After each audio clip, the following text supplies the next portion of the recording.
tous dans l'acte 4 du Forum Méditerranée du futur, une édition qui a pour titre cette année 1720-2020. C'est de la peste au Covid, 300 ans de résistance aux pandémies en Méditerranée. Nous allons tout au long de cette journée échanger justement sur ce passé, cette pandémie du passé, voir quelles sont les leçons qu'on pourrait en tirer avant de faire le point sur l'actualité et sur aussi la situation sanitaire un peu partout dans certains pays, avec surtout des scientifiques de renommée internationale. Alors, pour annoncer l'ouverture officielle de cet acte 4, j'ai le plaisir d'inviter le président de la région Sud Provence-Alpes-Côte d'Azur, Monsieur Renaud Muselier. Monsieur le Président, à vous.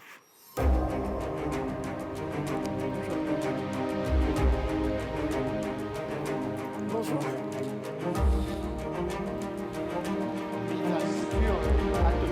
Bonjour à vous tous.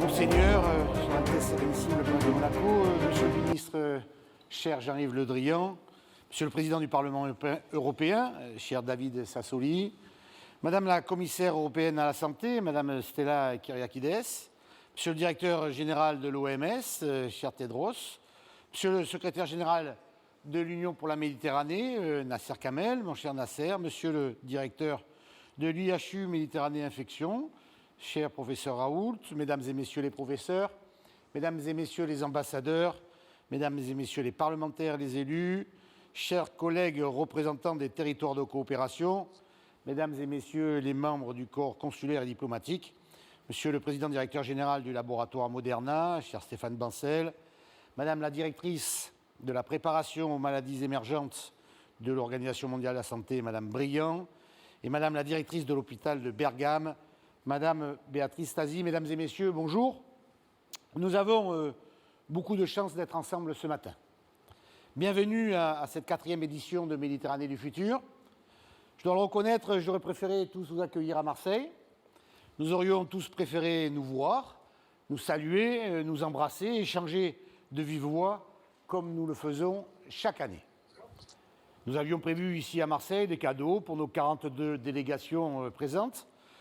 Ils vous attendront pour la 5e édition.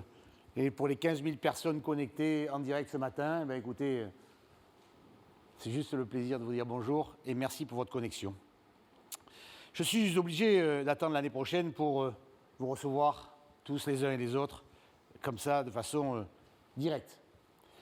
Mais je tiens à le répéter, nous avons beaucoup de chance de nous retrouver ce matin, même si c'est à bonne distance, chacun devant sa caméra, devant sa tablette, même si c'est au moins avec moins de chaleur que les autres années, même sans ce complément d'âme si important pour nous, les Méditerranéens. Nous avons beaucoup de chance car nous avons pu maintenir ce grand rendez-vous grâce à ce format 100% digital. C'est l'un des seuls à ne pas avoir été reporté. En pleine crise sanitaire mondiale, c'est la preuve que nos liens sont solides. La Méditerranée a besoin de phares de dialogue qui ne s'éteignent jamais. La Méditerranée a besoin de cette solidarité constante entre ses territoires. La Méditerranée a besoin qu'on parle de ce qui l'unit plutôt que de ses divisions. Depuis 4 ans, nous montrons que nous pouvons bâtir des projets ensemble. Des projets concrets, immédiatement utiles pour nos concitoyens, d'une rive à l'autre. Ils permettent de protéger notre environnement, de soutenir notre jeunesse, d'accompagner l'innovation ou tout simplement d'investir dans l'avenir. Mais ce projet est aussi un projet politique et diplomatique. Celui de région, de wilaya, d'union de municipalités, unis pour porter la voix des territoires au plus près des peuples, en complémentarité des diplomaties nationales. Les défis communs, même les plus grands, nous rassemblent. Aujourd'hui, nous montrons que même cette pandémie peut nous unir.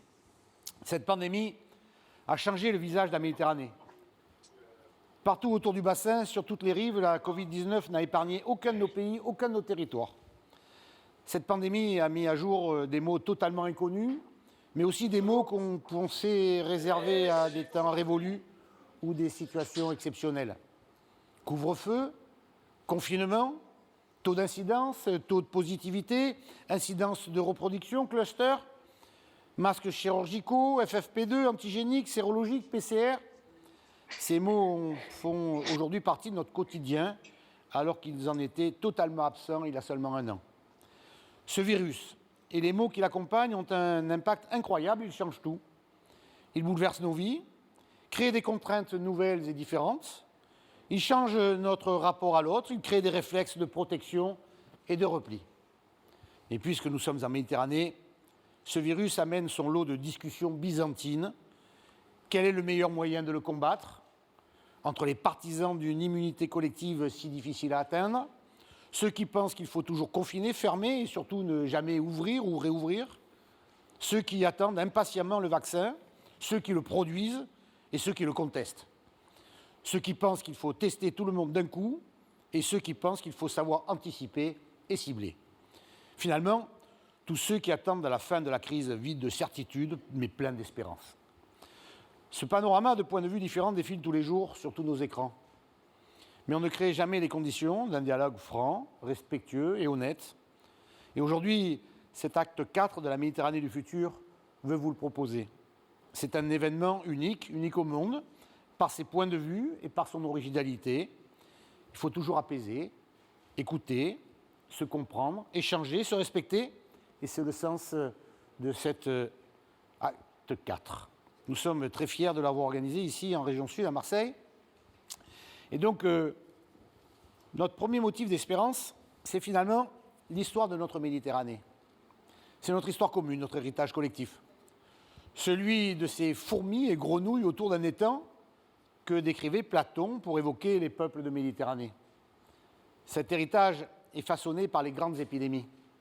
La plus ancienne répertoriée est la peste d'Athènes, racontée par Thucydide en 426 avant Jésus-Christ. On rencontre au fil des siècles des dizaines de virus et de bactéries, tous plus redoutables les uns que les autres. Citons-en quelques-uns inoubliables. La peste bubonique de Justinien, qui dure de l'an 541 à l'an 767. La lèpre médiévale présente sur tout le bassin méditerranéen. La peste noire, qui fait 25 millions de morts en Europe en 4 ans, au XIVe siècle. Le choléra asiatique, qui frappe l'Europe et la Méditerranée au XIXe siècle. La tuberculose, omniprésente en Méditerranée jusqu'à nos jours. On voit bien que ce chemin méditerranéen n'a pas été de tout repos. Nos invités de ce matin nous diront qu'il est loin d'être terminé. Mais cela suscite en nous un espoir majeur.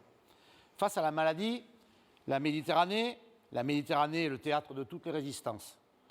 Théâtre de 3000 ans de lutte des hommes contre toutes les pandémies. Dans ce berceau de civilisation et de société, où le concept fut grec, le droit fut romain, la magnificence byzantine, l'harmonie italienne, la rébellion catalane, la liberté française et l'éternité égyptienne. Théâtre de 300 ans de résistance de la grande peste au Covid, où la maladie s'est toujours frayé un chemin malgré les progrès techniques. Théâtre passionnant de 300 jours d'expérience de la Covid-19, où les ripostes au virus sont différentes, mais où la détermination est collective. Notre espoir est là. Les peuples de Méditerranée se sont toujours relevés des maladies qui les frappaient. Nos éminents invités nous le diront encore mieux ce matin. Ceux qui éclairent cette histoire sont là. Merci à Anne-Marie Moulin, directrice de recherche au CNRS, à Michel Signoli, directeur de recherche spécialiste de la peste, à Eddy Ribitam, chef de programme sur les maladies vectorielles au Maghreb, et à Michel Drancourt, professeur des universités, pour leur présence à nos côtés. Mais le passé ne suffit pas. Donnons aussi espoir en l'avenir. Nous sommes tous entrés dans un tunnel depuis le printemps dernier. Chacun tâtonne, essaye d'avancer, en se disant qu'il est dans le bon sens, vers la sortie. Il faut allumer la lumière au bout du tunnel pour donner une perspective. Nous avons besoin de souffle, d'espoir, de vision d'avenir. Et partout en Méditerranée, dans le monde, on attend le calendrier du retour à la vie. Depuis hier, je rencontre les représentants des différents territoires de Méditerranée. Comme chaque année, nous échangeons ensemble sur nos projets et nos perspectives. Partout en Méditerranée, les territoires jouent un rôle dans la gestion de crise. Partout, les territoires ont fourni des masques, des tests et ont fait face à la pandémie. Partout, l'échelon local est devenu incontournable car en prise directe avec les citoyens. De Jésine à Hébron, de Haïfa à Lori, d'Alexandrie à Tanger, de Tunis à Tyr. J'ai présenté à mes homologues la stratégie de la région Sud, de la région Provence-Alpes-Côte d'Azur pour l'avenir. 2 vagues ont conduit à 2 confinements, Pour éviter le troisième, on va prendre notre destin en main. Avec les bons outils, on peut allumer cette lumière au bout du tunnel. Premier outil, l'analyse des eaux usées nous donne une semaine d'avance sur le virus. Elle permet de savoir où les prochains clusters vont apparaître. Avec le bataillon des marins-pompiers de Marseille, nous déployons une cartographie régionale. L'amiral Augier présentera en table ronde cette stratégie importante tout à l'heure. Deuxième outil, le dépistage doit être rapide et accessible. Nous avons acheté 165 000 tests antigéniques et sérologiques.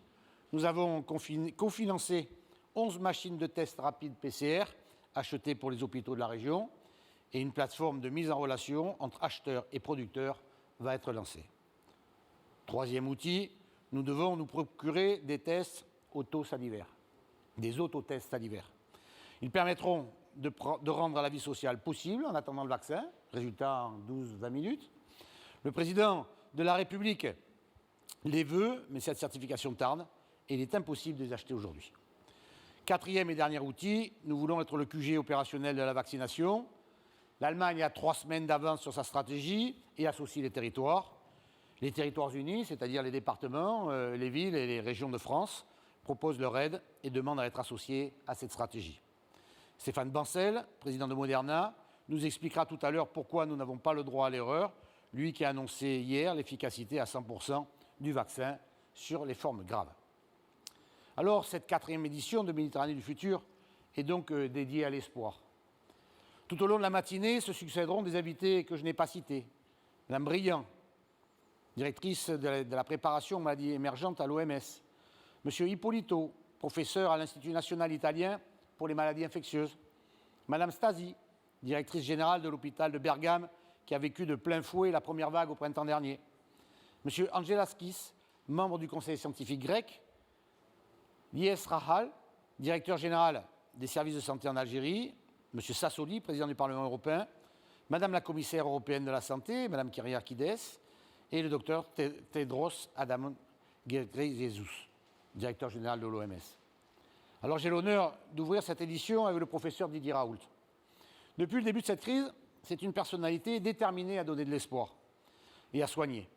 Ce qu'il nous a apporté ici, en région sud, depuis le début de la crise, avec l'UHU Méditerranée Infection, est inestimable. 200 000 personnes testées dans les hôpitaux de Marseille, 20 000 patients passés par l'UHU. Il a été le premier en France à immédiatement promouvoir la stratégie dépister, isoler, traiter. Il a été le premier à promouvoir des dépistages massifs sur les personnes symptomatiques dès le mois de février dernier. Il fait partie des plus grands microbiologistes de la planète. Il a fait ses études, des études ici à Marseille bien sûr, mais il a fait des habitants de la région sud l'une des populations les plus testées au monde lors de la première vague. Grand prix de l'INSERM en 2010, chercheur parmi les plus cités au monde depuis plus d'une décennie, le professeur Raoult est l'un des plus grands scientifiques français, tout simplement. Avec l'UHU Méditerranée Infection, il a bâti, à force de détermination, de talent, l'un des plus grands centres de recherche et de soins d'Europe en maladies infectieuses. Je suis très fier et heureux d'ouvrir cette 4e édition à ses côtés. Enfin, je veux rendre hommage à 2 invités en particulier. Je veux bien sûr saluer Son Altesse Sérénissime, le Prince Albert II de Monaco, et le ministre de l'Europe et des Affaires étrangères, Jean-Yves Le Drian. Monseigneur, Monsieur le ministre, vous étiez tous les deux présents lors de la première édition de la Méditerranée du futur en 2017, consacrée à la lutte contre le réchauffement climatique. Vous nous avez apporté votre soutien et votre appui lors des 2 éditions suivantes consacrées à la jeunesse, puis aux investissements en Méditerranée. Et vous êtes à nos côtés aujourd'hui encore pour participer et assister à ce grand rendez-vous méditerranéen. Nous sommes très sensibles et tenons à vous en remercier, tous collectivement. Monseigneur, les Monégasques peuvent être fiers et reconnaissants de votre action face à la crise sanitaire qui montre son efficacité. À présent, le temps est venu de démarrer cette 4e édition. C'est un format encore jamais vu, mais qui a le mérite de permettre à chacun d'entre vous de nous suivre, où que vous soyez dans le monde, et surtout sur ce bassin méditerranéen. En ce 1er décembre, un clin d'œil de l'histoire, c'est la journée mondiale de lutte contre le sida. Nous avons donc tous aussi une pensée chaleureuse pour tous les malades frappés par ce fléau. Merci à chacune et chacun d'entre vous pour votre présence. Bonne journée, bon débat, bon respect et vive la vie. Merci.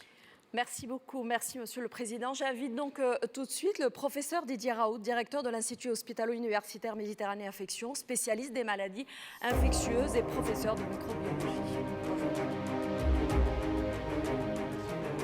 Merci à tous. Alors, je ne suis pas un politique, donc n'attendez pas que je sois politiquement correct, parce que c'est possible. Marseille a une situation particulière qui a fait que son degré de préparation était bien supérieur à celui de toutes les villes de France et probablement la plupart des villes d'Occident. Parce que Marseille est exposée à la croisée des chemins du Sud et de l'Orient aux épidémies depuis l'existence même de Marseille.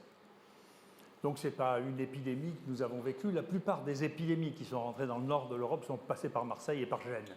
Donc c'est les villes, Marseille, Gênes et Venise, qui ont inventé les lazarets, qui étaient les endroits dans lesquels on mettait les patients infectés et qui a participé à inventer la quarantaine. Je vous le dis d'ailleurs, la quarantaine, le sens de la quarantaine n'a aucun sens. C'est un sens mythique, pas plus que les 14 jours. C'est des mythes, les 14 jours étant dérivés du mythe de la quarantaine. Ça n'a pas de sens. Ce n'est pas un sens biologique, ce n'est pas un sens scientifique. Mais nous savons que ça peut arriver. Et dans l'histoire, il y a deux choses qui bouleversent les sociétés de manière significative. Les guerres et les épidémies. Les pandémies de cette nature ont bouleversé les sociétés. Parfois, d'une manière étrange, d'une façon positive. Les très grands historiens comme Toynbee sont penchés sur ce phénomène. Par exemple, il n'y aurait probablement pas eu la Renaissance s'il n'y avait pas eu la grande peste du Moyen-Âge qui avait libéré des espaces considérables et qui a amené un dynamisme de remplacement qui a permis l'expansion de l'Europe à cette époque-là. Donc les choses sur l'histoire sont complexes et les leçons qu'on en tire dans l'immédiat et ce qui se passe ultérieurement est différent. Les leçons que j'ai prises dans cette épidémie, c'est d'abord j'avais écrit il y a 20 ans, pas tout à fait, 17 ans, pour le ministre de la Santé et le ministère de la Recherche de l'époque, un pavé de 450 pages. Et moi, j'écris tout seul. Hein, je ne fais pas écrire par un énarque à la place. Donc ça m'a pris du temps. En leur disant qu'il fallait construire ce que j'appelle maintenant des forts à la Vauban, c'est-à-dire qu'il fallait qu'il y ait 6 ou 7 endroits dans lesquels on puisse préparer, comme pour une guerre, puisque c'est les éléments qui déterminent les changements sociaux profonds, l'équivalent, c'est-à-dire préparer, c'est tous, on dit qui vis pacem parabellum, si tu veux la paix, il faut préparer la guerre, et donc il faut préparer les gens. Et je pense que la lutte contre les épidémies est un domaine régalien. Dans ce pays dans lequel à la fois on est incroyablement contraignant sur le plan de centralisation, on est aussi incroyablement naïf sur le plan de la gestion locale. Vous ne pouvez pas demander aux différents hôpitaux qui sont pour la moitié des CHU en faillite de prioriser des priorités nationales dont on ne sait pas à quelle échéance elles vont se trouver. Donc c'est l'État qui doit dire, écoutez, je veux que vous soyez prêts pour une situation de cette nature, parce que sinon nous ne serons pas prêts. Et on le voit bien, nous, à partir du premier jour, on rendait les résultats dans la journée, et actuellement, on nous promet qu'éventuellement, en France, on nous la rendra dans les 24 heures à partir du 15 janvier. Donc c'est montrer l'état d'impréparation. Mais ce n'est pas que dans ce pays qu'on a été impréparé. Si vous regardez aux États-Unis ou en Angleterre, on a fait des essais thérapeutiques sans faire de diagnostic. C'est-à-dire que les protocoles thérapeutiques ne comprenaient pas l'obligation de faire un diagnostic par PCR parce qu'ils ne pouvaient pas le faire. Donc le degré d'impréparation et le degré de coordination en Europe est effrayant.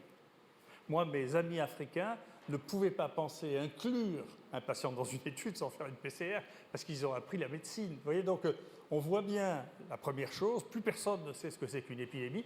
Je regrette que Mouyembe, pour qui j'ai la plus grande admiration, ne puisse pas venir, parce que c'est l'homme qui a le plus d'expérience sur les épidémies au monde.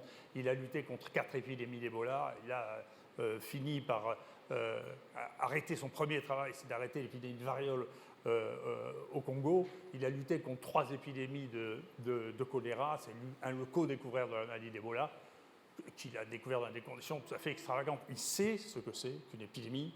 Donc on ne dirige pas la lutte contre les épidémies, je m'excuse pour les autres interlocuteurs de Bruxelles ou d'un bureau à Genève. On fait ça avec des gens qui, sur le terrain, ont une idée de la manière dont on réagit. Ça, c'est un premier point. Donc on a un retard dans l'organisation qui est spectaculaire. et dont il faudra bien tirer le son. Le deuxième point qui est, on a incontestablement, et là il faut être lucide, il ne faut ni être paranoïaque, ni être un gamin. Actuellement, ce qui dirige la thérapeutique dans le monde, ce n'est plus les médecins, ce n'est pas les États, c'est l'industrie pharmaceutique. Et donc il faut réfléchir. C'est-à-dire que si quelque chose n'est pas rentable, personne ne paye dans les pays européens. En Afrique, ils s'en foutent, ils ne sont pas touchés par les grands vendeurs de médicaments, donc ils le font eux-mêmes. Donc il y a une vraie question qui est, écoutez, est-ce que vraiment maintenant la thérapeutique ne peut être mise au point que avec des molécules nouvelles et avec l'industrie pharmaceutique? Et la réponse est non, parce que ça c'est une immense naïveté. La chimie n'obéit absolument pas aux règles de notre fonctionnement habituel, de la découverte technologique permanente. Les molécules chimiques sont éternelles. Une fois qu'on les a découvertes, elles sont là pour tout le temps. On ne va pas... Et donc, nous avons un stock, nous avons un patrimoine de molécules chimiques absolument considérable, dont, pour beaucoup d'entre elles, sont d'origine naturelle et ont des actions multiples qui n'ont pas été évaluées et qui ne pourront pas l'être parce qu'elles ne sont pas rentables, parce que notre système est basé sur un brevet qui s'épuise au bout de 20 ans. Et donc, les vieilles molécules, on essaie de les foutre à la poubelle parce qu'elles ne rapportent plus rien. Et elles sont toutes fabriquées en Inde. Donc, il y a une vraie question d'évolution du modèle.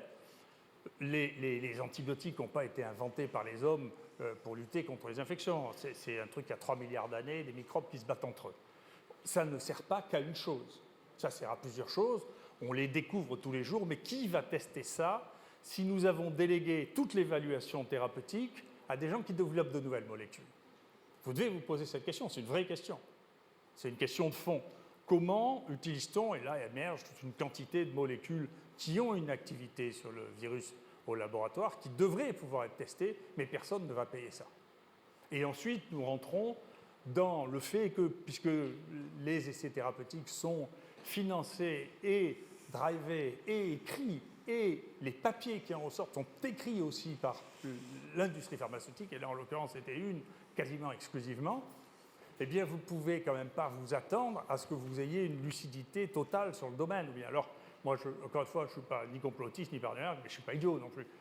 Quand à la fin, l'Europe achète pour 2 milliards d'un médicament dont tout le monde sait depuis mai, parce que ça a été publié dans la plus grande étude randomisée que ça ne marche pas, vous avez le droit de dire, écoutez, il y a quand même un problème. Quand nous sommes dans un pays dans lequel on trouve que l'hydroxychloroquine, qui est commercialisée depuis 70 ans et que 2 milliards de personnes ont pris, est hautement toxique et tue 10% des gens, si vous voulez, d'abord, les gens qui le croient ont un problème mental et qui n'est pas résolu. Je l'ai dit, je pense que c'était une bouffée délirante et je regrette que l'analyse de ça n'ait pas été faite en disant comment on a pu se faire leurrer à ce point. Vous savez, l'hydroxychloroquine, ça se délivrait sans ordonnance l'année dernière. D'accord ? Et il s'était distribué 32 millions de comprimés d'hydroxychloroquine. Et brutalement, en 2020, ça tue 10% des gens. Il y a des gens qui croient ça. Et qui croient ça à l'OMS, et qui croient ça au gouvernement, et qui ne reviennent pas en arrière. Mais comment c'est possible? Vous êtes fous, c'est pour ça que les Africains ne les croient pas. Les Africains, ils ont commencé à rigoler quand on a pris une décision de dire il faut arrêter ce médicament qui est terrible, ça va tuer les gens, mais vous êtes fous. Enfin, tous les gens qui sont en Afrique ont pris de la chloroquine, de l'hydroxychloroquine. Et là, on parlait de 10 jours de traitement. Quand on était en Afrique, moi, quand j'étais petit, je mangeais tous les jours de la chloroquine. Tous les jours, il y avait un pot sur la table. Le matin, on prenait un comprimé de chloroquine. On prenait ça pendant des années. Enfin. Donc, comment est-ce que ce mensonge énorme a pu passer? Et comment, dans cette situation de tension et d'absence complète de contrôle, de réflexion sur l'information, on est dans un problème de crédibilité monstrueuse, puisque les 2 meilleurs journaux du monde ont publié des horreurs qu'ils ont dû rétracter dans le mois qui a suivi. C'est inouï. C'est-à-dire que le Lancet a publié un papier qu'ils ont rétracté avec honte en disant non, mais on s'est fait leurrer avec cette histoire d'hydroxychloroquine. Quant au New England, c'est devenu un organe de publicité pour celui qui a essayé de vendre des médicaments et qui a réussi à le faire à l'Europe quand même, hein, et aux États-Unis. Donc, cette crise de crédibilité de notre monde, comment on va en sortir? La leçon là de ce que nous sommes en train de prendre, c'est-à-dire nous n'avons pas, contrairement à la guerre, nous n'avons pas, et là, de généraux, d'organisations, d'endroits dans lesquels se concentre la connaissance. On parlait de l'Allemagne. En Allemagne, il y a au moins 2 endroits, à Hambourg et à Berlin, d'où sont venus les premiers tests, l'organisation et une structure de référence à laquelle on peut s'appuyer. Ça n'existe plus. L'Institut Pasteur n'est plus un institut de recherche sur les maladies infectieuses. Il n'y a plus de malades, il n'y a plus d'épidémiologie, il n'y a plus de laboratoire de diagnostic. Vous ne l'avez plus.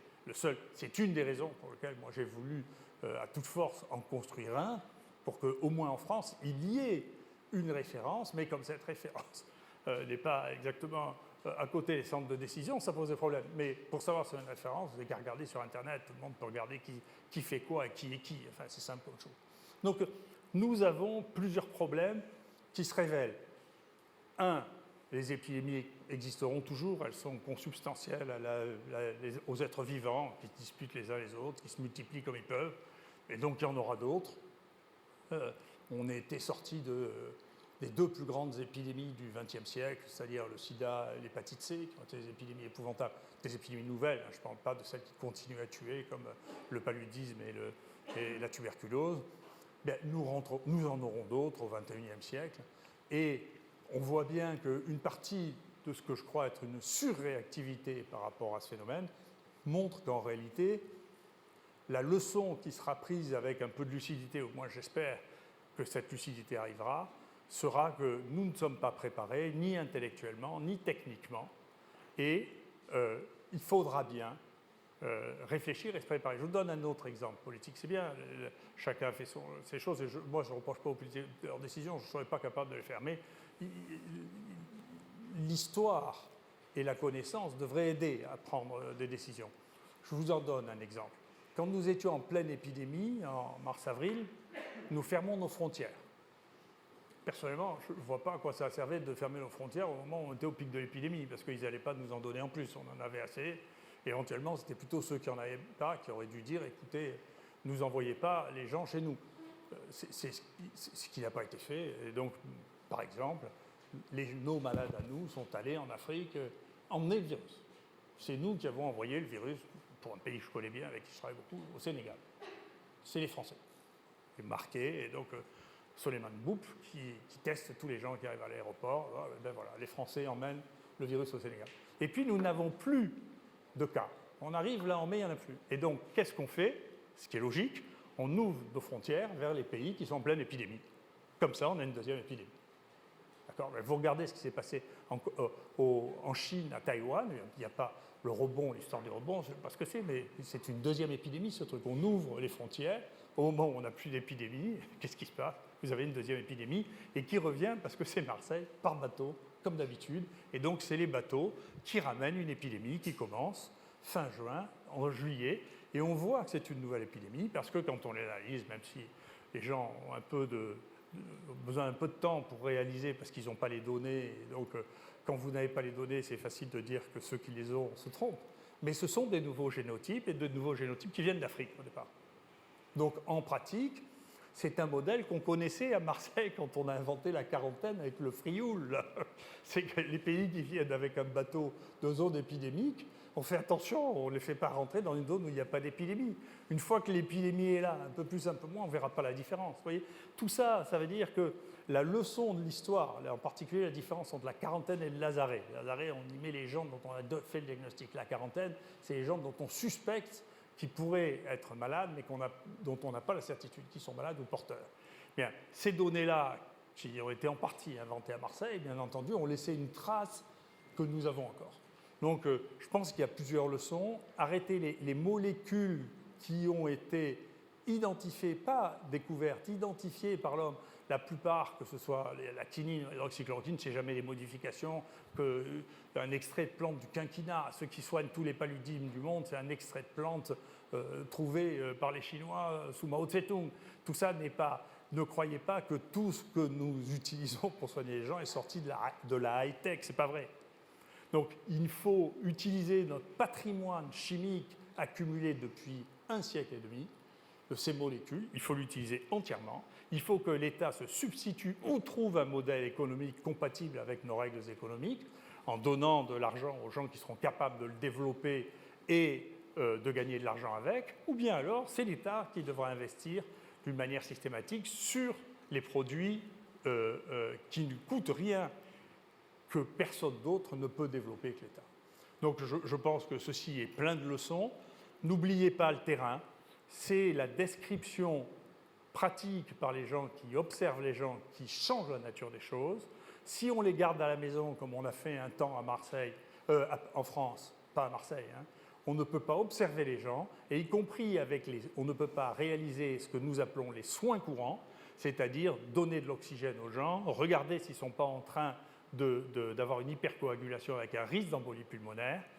L'idée que l'on pouvait déduire, qui est encore une idée technocratique, que l'on pouvait déduire, vous savez comment les décisions ont été prises sur cette maladie que personne ne connaissait.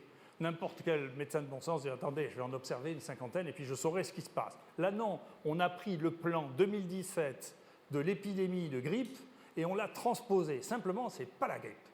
Ce n'est pas la grippe parce que ça ne donne pas 40 de fièvre, et donc vous ne le reconnaissez pas comme ça. Ce n'est pas la grippe parce que l'insuffisance respiratoire n'est pas précédée d'une sensation d'étouffement comme elle est dans la grippe. Le passage au moment où, avant la détresse respiratoire, n'est pas perçu par le malade dans la plupart des cas. Donc ce n'est pas le malade qui peut le décider. C'est pour ça qu'on a fait introduire le fait que les malades puissent regarder eux-mêmes leur saturation d'oxygène. D'accord ? Et quand vous êtes en dessous de 95, il faut vite filer à l'hôpital parce que vous passez vite de 95 à moins de 90 et là vous êtes dans une insuffisance respiratoire. Les problèmes de coagulation non plus, ça n'existe pas dans la grippe, ces problèmes-là. C'est une maladie nouvelle, différente, donc on commence par un round d'observation, on lit et on fait ce qu'ont fait ceux qui ont pris la première vague, qui sont les Chinois, qui ont fait de la médecine. Et ils ont fait de la médecine avec une leçon qu'on doit entendre, dont, et je finirai par ça, leur première publication sur la thérapeutique et dit « Nous ne faisons pas de placebo parce que ce n'est pas dans la nature de notre morale de ne pas soigner les gens. » Et je finirai là-dessus. Merci beaucoup. Merci, professeur. Je vous en prie.